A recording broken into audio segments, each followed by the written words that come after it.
Hi, and welcome to today's show. I'm Jamie Smith, a cancer control specialist with the Kentucky Cancer Program.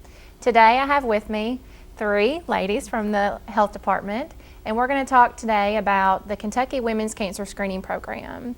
Breast and cervical cancer is very important, and many of those people in the community may not be aware of a program that's available through the health departments that can help women in the community. Most of the time, maybe when people think about the health department, they may think about just going to get a flu shot or something like that, but the health department actually does so much more. So if we could just kind of briefly tell us who you are and how long you've been with the health department, and then we'll talk more about the services that are available to women in the area. Okay. I'm Linda Cavitt, and I'm the nursing director for Purchase District Health Department, and I have worked for the health department since 1987, so I've been there a while. Yeah. All right. Hi, I'm Jeri Miller, and I am the site manager at Callaway County Health Department, and I've been an employee for about 14 and a half years. Okay.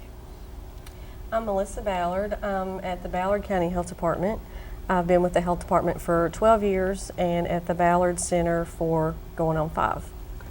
Well, I'm just really excited to have you all here today, and it's great to have some veteran employees of the health department with us that will be knowledgeable of the programs and services that are available to the women. So if you could, maybe Linda, just kind of describe some of the services that are available at each of the health departments for women. Well, as you know, we're here today to talk about the cancer screening program, so I think that's one of the main programs that we have for women. In order to get Pap screenings, we refer for mammograms. We have that program for women that are 21 to 64 years of age, and then we also have a family planning program where you also get your exam, your complete physical done, and you also get birth control. So we have both of those things. Okay. We also provide adult vaccines. A lot of times people think of us as baby shots, the health department, but we also have adult vaccines, which we encourage women and men alike to get. Right, definitely. Okay, well, what exactly is the Kentucky Women's Cancer Screening Program? Jeri, do you want to kind of talk about what that all entails for a woman? Well, it is a program that is to serve the women who don't have any insurance or underinsured, that are below 250% of poverty, and it's to help them to get their yearly exams. And this would be their yearly checkup, head to toe physical, breast exam, Pap smear, and to help them get a mammogram. Okay, great. Maybe some women out there may just be somewhat afraid whenever they hear that they need to get their Pap smear or their mammogram. Some women, of course, associate discomfort with that. It's nothing a woman wants to do regularly. But what exactly would a woman entail whenever she walked into the health department for the first time? You know, what would she expect to happen to her, Melissa? Well, of course, a normal registration process, and then she would see one of the nurses, like myself, for the health history, offer her screenings for checking hemoglobin, blood sugar, cholesterol. We offer those things, making sure she's up to date on her vaccines. And then I think one thing that helps women to feel more comfortable is most of our nurse practitioners or doctors are women that actually do the physical exam, the Pap smear, and the breast exam. Okay. And one thing too that I think is very important too, that maybe be a piece to this whenever they go to a visit, is some women just aren't comfortable with doing maybe a self breast exam, and so at these visits the nurse will actually sit down and educate the women, correct, on how to do a self breast exam each month. They do. Okay. And that's something too that we try to educate women on, to make sure that they know to do that every month, but of course, you know, some women don't know exactly how to do that. So what are some of the risk factors that a woman may have that could lead to breast cancer or cervical cancer? You want to take a shot at that one? Sure. There are so many. Yeah. Excuse me. One of the things is elevated body weight, being overweight. Smoking would be a risk factor. If you have a relative that has had breast or cervical cancer. For cervical cancer, one of the risk factors is multiple sex partners, or a partner who's had multiple sex partners. Can you think of some more? We have several. We have several. For women over that if they waited to have their children after the age of 30, that puts them at increased risk for breast cancer.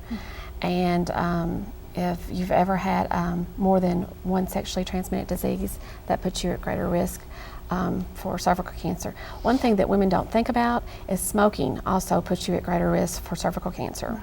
Right. And so much other problems too a woman might encounter with heart disease and things like that. So one question that many women may have out there is, do they have to actually go to the health department in their own county to be screened?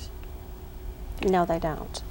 A lot of times if they work in one county, it's a lot easier to go ahead and have your appointment there when you get off work or during your work day. So any county in the purchase, you can go ahead and have the screening there. It doesn't matter if you live in that county or not.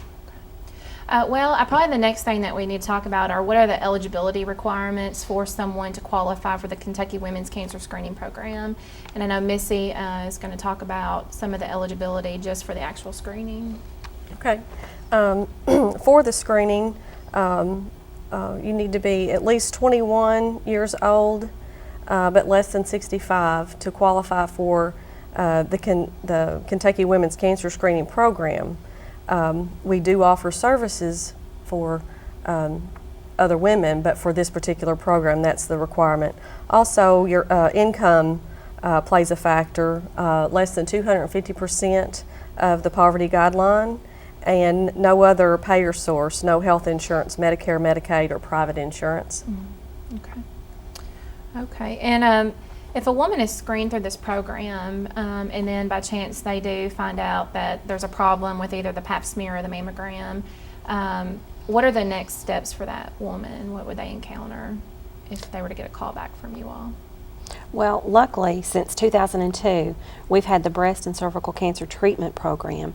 So now, not only can the woman come in and get screened, but if they do have a problem, then we can refer them and based on income, pay for the visit for treatment to be done. Okay. We can enroll them in this special program.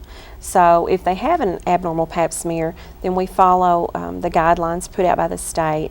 We may bring them back in to have a repeat pap, but if we have to refer them to the doctor, then we can either use the Kentucky Cancer Funds or we can use the breast and cervical treatment program depending on results of further testing like a colposcopy. Okay. And what are maybe some of the requirements, eligibility for the actual treatment program?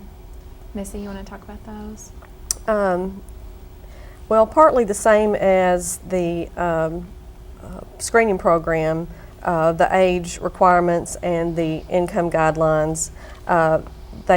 We also require that they be screened through the health department and that we use contract providers for the follow-up care.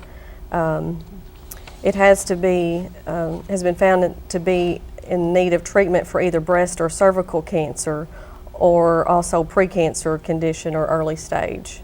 The age requirements, they cannot have a health insurance that would pay for that service. They must be a United States citizen or qualified alien, a Kentucky resident, not eligible for a medical card, Medicaid, or public insurance with another eligible group, and not a resident of a public institution or an inmate. Okay. One thing that was said in there was that they have to be screened through the health department. And I know that sometimes women are concerned about that if they just happen to be at the doctor's office and the doctor just reminded them that they needed to be screened, and if they were to go to another facility and be screened, then they're not going to be covered through the state program. So we just really want to encourage women to make sure that they go to the health department first for that initial screening, just in case they are diagnosed. So we just wanted to emphasize that is definitely one of the major points to this program. How can a woman find out if she's eligible for the treatment dollars that are available through this program? Do they find out when they get to the health department, or can they call to find out beforehand? They can. They can either find out when they come in for their appointment or when they call to schedule an appointment. Then they can talk to the clerical staff, and they'll have to let them know what their income is. So they need to know that, and they'll ask them if they have insurance. and the clerk can then tell them if they would be eligible for that, and probably would go ahead and put them through to the nursing supervisor at the health department to go ahead and talk more about the program. Okay. What are some of the ways in which you find that women actually find out about this program and come into the health department? Well, just from personal experience, a lot it's just word of mouth. My friend told me that I could get screened down here at the health department, and that you have female practitioners, and that's another big plus for us. And so a lot of it's just word of mouth, but we're trying to do a better job getting the word out by programs like this and stuff. So. Right. Well, this is definitely a program that can be very beneficial to so many people in the community, especially in the Purchase area. And so anything that we can do to help spread the word is just great to do that. So maybe we could talk a little bit more too about this program. If a person maybe, because this is not only just a Kentucky State program, but there's also the National Breast and Cervical Cancer Program. So if a woman was maybe diagnosed in Tennessee through her local health department and then happened to move to, say, Murray or the Paducah area, and she was going through treatment, would that woman need to be worried about if she could continue her treatment here in Kentucky, or would this program continue to help her? We could make her a transfer, and she could continue to get services through us. Okay. But she would become our patient, and then we would transfer all of her records and get her hooked up with the appropriate providers. Okay. So then she would just have to come into the health department to apply for the Kentucky part of the insurance, correct? Correct. Okay. So that'll be good too. Some women may be worried about what if happened with a job, or Right, they had to relocation, move, right. something like that. Yes. Okay. Well, maybe we could talk too just a little bit about whenever the women come in and then they maybe have done the breast exam, they've had their pap smear. What about in these rural counties? Because there's not a facility in the county where they can have a mammogram. What happens in those counties? Missy, what would happen with a lady in Ballard? How would she get her mammogram? Well, we would schedule an appointment, usually in Paducah. Sometimes we have funds through our coalition that allow us to give her a little bit of a gas card to help with to pay for her transportation to Paducah. Okay. So each county has a contract with some facility to be able to provide the mammograms. And what exactly is, if a woman, say in Murray, of course there's some facilities there, but if the woman worked in Paducah or traveled to Paducah, could she still come to maybe the facility in Paducah, or does she have to go to the one that Murray has a contract with? No, she can go to any of our contract providers, and that's a huge plus because we do have people that live in Murray but work in Paducah, and we're able to refer them to a physician or one of the contract providers in Paducah, so that's not a problem. Okay. And Missy just talked briefly about a coalition, and so let's talk maybe just a little bit about the breast and cervical cancer coalitions that exist. And we're now fortunate that we have coalitions in every county here in the Purchase area, which we're really excited about. But maybe we could just kind of talk about what those coalitions are and what the purpose of those coalitions are. Okay. Anybody can talk about that? Sure. Well, like you said, now we have a coalition in each of the 7 counties that Purchase District Health Department is responsible for. We've had coalitions in some of the counties for some time, but we've recently just added a coalition in Callaway, where Jeri is. We've also added one in Fulton County and in Hickman County. But the purpose of the coalitions is really to get the word out to women, some high-risk groups, on how they can get screened, that they can actually come into the health department and either get free or low-cost screening, and really just to get the word out to these people. Also, we try to give incentives to the women to come in, and like Melissa was talking about, gas cards, so that if transportation is a problem, that we can actually help out with that. And that's great, because I think one of the things we see a lot is the accessibility is always a problem for women. So to be able to offer those women in the rural counties a gas card, to be able to maybe offset some of those expenses to drive to a larger city is great.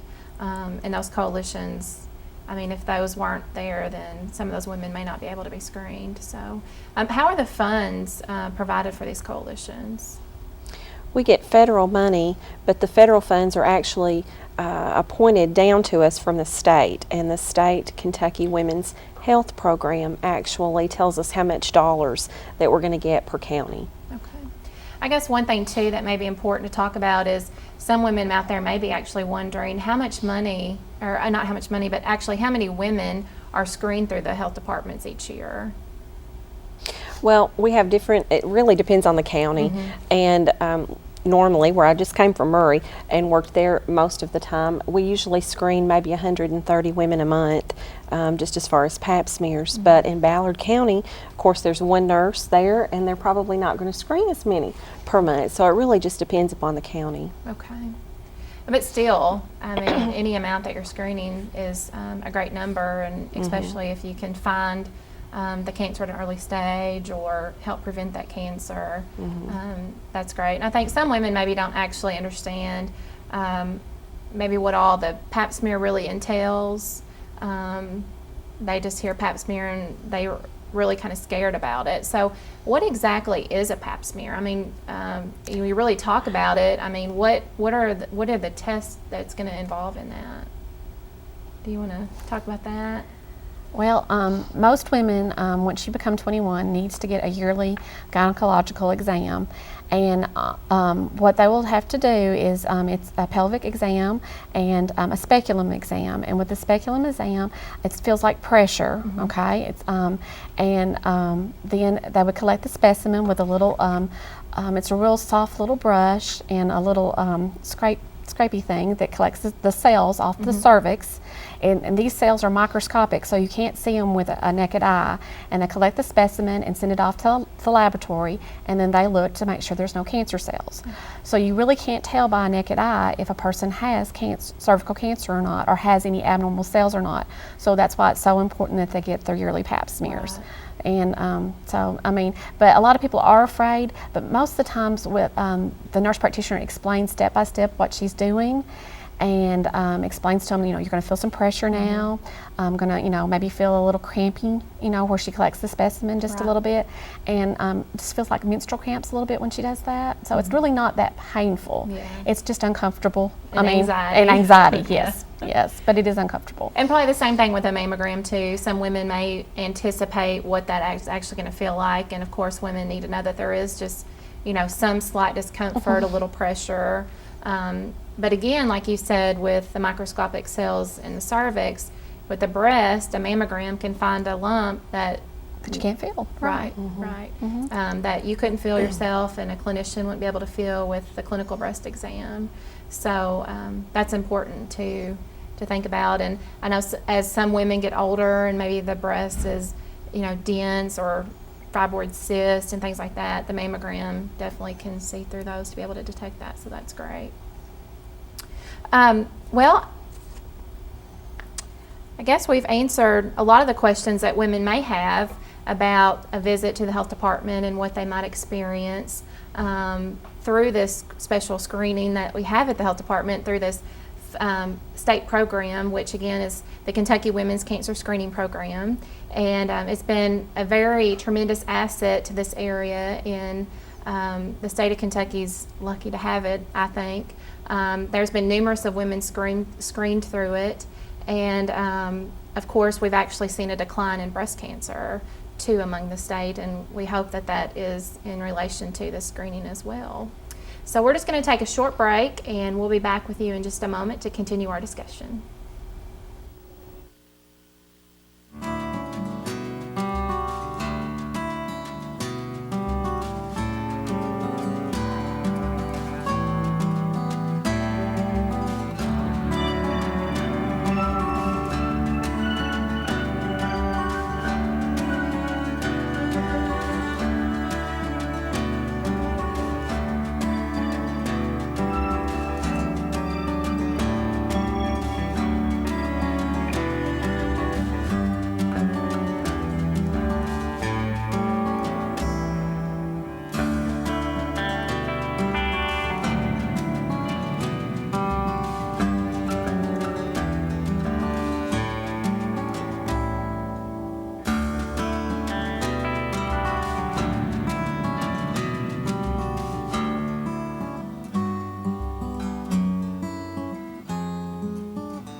Hi, and welcome back to the program. We want to continue our discussion about the local breast and cervical cancer coalitions, and maybe briefly we could just talk about who actually serves on these coalitions, how the members actually all came together. Linda, you want to talk about that? Well, the different communities have different members, but of course we have health department staff, Kentucky Cancer, you're on all of the committees. We have American Cancer Society members, we have physicians, nurses, cancer survivors, we have some teachers on some of the coalitions, and Extension workers from the Extension office. we have nurse practitioners from some of the doctor's offices. So could anybody actually be on the coalition? Anybody that's interested in breast and cervical cancer can Okay. certainly be on a coalition. We'd love to have more members. Great. So what would be the best way for someone to get in touch to get on the coalition? Probably call the local health department. Call the local health department, ask for the nursing supervisor, and they will set you right up. Okay? They will let you know when that next meeting That's is, right? right. Well, these coalitions are exciting to the communities, and hopefully we'll be able to get the word out more about the coalitions and what they do. But Missy Ballard and Carlisle's coalition's been very successful in the past. Maybe you could talk a little bit about some of the activities that they've done aside from just screenings at the health department. Okay, well, I think one of the main goals for the coalition is trying to reach women that have either never been screened for breast and cervical cancer or have not been screened in many years. So in doing that, we sometimes put things in the paper.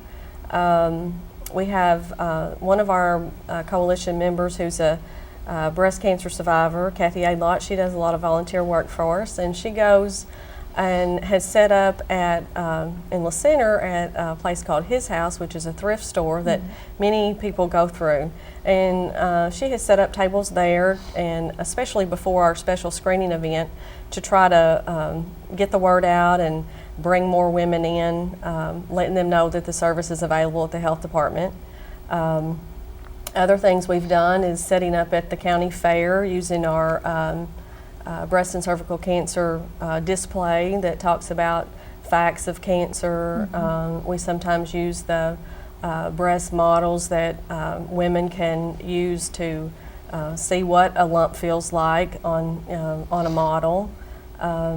Just things like that, trying to get the word out, just to bring, let women know that, you don't have to have insurance, but you need to take care of yourself and get the screenings that might save their life. Right. And I know before in the past what was popular was door hangers. And Missy, can you tell a little bit about what those actually were and what the coalition did with those? Okay, the door hangers were just a little paper that hung over a door handle, and volunteers would go out or someone from the health department and just go to part of the neighborhood, hanging those on people's doors just to let them know that they could call the health department to have their cancer screening. Another thing that we did was the placemats, which were put in local restaurants, and it had the information on them as well for who to call, the health department number, just again trying to get the word out to let people know that they could come to the health department for their cancer screening. And those placemats, also billboards. A lot of times we would have a group picture made to put on those of local cancer survivors, just to kind of make it a little more personal. The living proof. The living proof, right. Yeah, those were really good. Well, that's, those are all exciting, and I think those are great different things that you can do in the communities to help spread the word. And a lot of times, too, maybe if it's not the target audience that's getting it, it's somebody else that will know someone that fits in that target audience so that they can share the word. Because like you said, word of mouth is probably the best advertisement. Well, if as nurses, what would be the best advice you could give a woman that you want them to leave with today concerning breast and cervical cancer? Take care of yourself and get your yearly screenings, and know that you can do that at a very affordable cost or no cost at all. That's great. And probably the same. Same That's probably thing. the best message that you can give. And what was exactly your major message today that you wanted to make sure every woman knew today? probably the same thing as well. Well, I guess I had two. One was for potential coalition members. That's true. So if you are a cancer survivor or if you're interested in getting the word out to women about how important it is to get breast and cervical cancer screenings, then we certainly want you on our coalition and give us a call. And the other message is that we want you to know that there is no reason not to get screened. So whether you get screened through the health department or your doctor's office, we just want you to get screened and know that you can do that. That's great. Also, one program that the Kentucky Cancer Program offers are tea parties, and that is a fun environment that we present to the community where they could come in and we'll talk about not only breast cancer and a mammogram and the importance of that, but also we talk about cervical cancer and pap smears. And it's educational, but it's fun. We build a pearl necklace while we talk about each thing, and the pearls are different sizes, and they have representation to different things that I won't tell you about because you'll have to attend a party to find out what they are. But if you're interested in hosting one of those, you can call our office too at 442-1310. And I just want to say thanks to you all for coming today and definitely sharing an important message to women to let them know about the Kentucky Women's Cancer Screening Program, the local coalitions, and what a tremendous asset the health department is to the community and what services are provided. So thank you for coming. And if you have any questions, please call our office at 442-1310. Thanks for watching.